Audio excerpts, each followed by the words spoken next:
Well, ChatGPT is certainly all the rage. Now, a company by the name of Fluid AI is leading the charge with a new way for enterprises to actually leverage GPT. My colleague Harsh caught up with the co-founders of the company. Let's talk about that, as well as the Fluid bot that the company has built. Take a look. So, Harsh, for us, it was a really interesting journey. Way back when we started this company, we were hammered by the amount of data being generated, but we saw it was really not being used. So we went ahead and said, can we have a technology that can actually absorb this data, do predictions, and also generate stuff out of it? So, our initial work was in predictive AI, but then over the years, we then diversified into generative AI, where AI is actually creating content and is becoming quite exciting. Right. And Abhinav, if you can tell us, how is the product portfolio evolving right from the start? What was the year in which you all started, if I can ask? And how is the product actually evolving over the last few years? And now how does the product look? And what are the various products that you all have? Absolutely. We started, I think, back in 2012, so it's been some time for us. The vision, though, has always been the same, right? To build an AI that can interact with a human without them coming to know there's a machine at the other end. So it's popularly known as passing the Turing test. And that's the vision. It's been there for day one. I think what's changed is earlier companies would work with a lot of their structured data. So rows, tables of numbers, like an annual report, you just see the balance sheet data, right? Now what organizations are able to do with the latest technologies is work with their unstructured data. So the core offering right now for Fluid is we take all your text data that's there, it could be SOPs, product information, anything else, put it into this one repository, and then we put a GPT on top. So you're interacting with it, and it's almost like a co-pilot for everyone from your support staff to your sales team, to the ops team, to the heads and managers and the CEO of the organization. They're chatting with this one GPT, and it knows everything about them. So they're suddenly being able to ask, hey, what happened about this sale, or how do I reset a customer's password, or what do I do, or content marketing teams are saying, can we write content?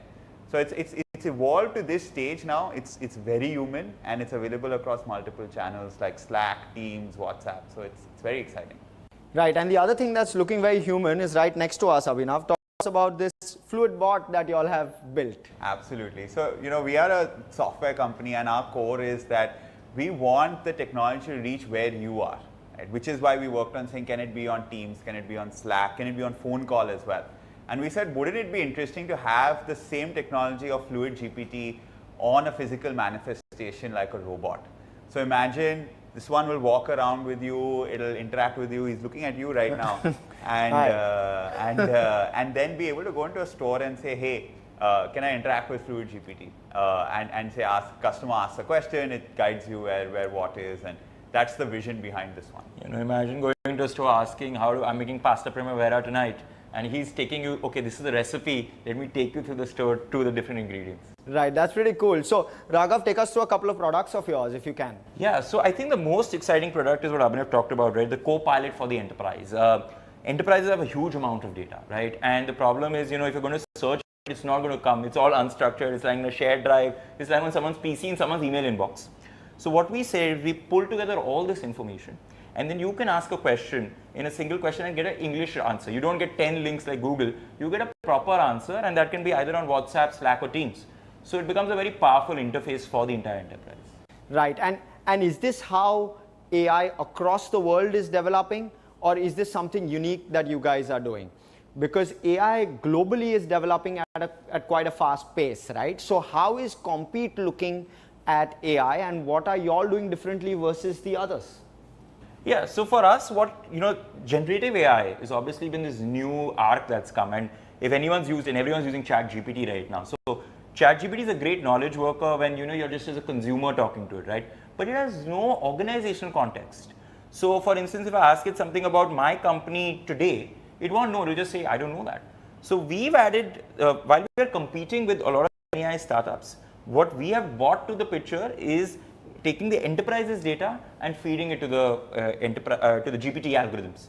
So it becomes much more powerful in the kind of communication and the kind of tasks it can take over versus the generic ones.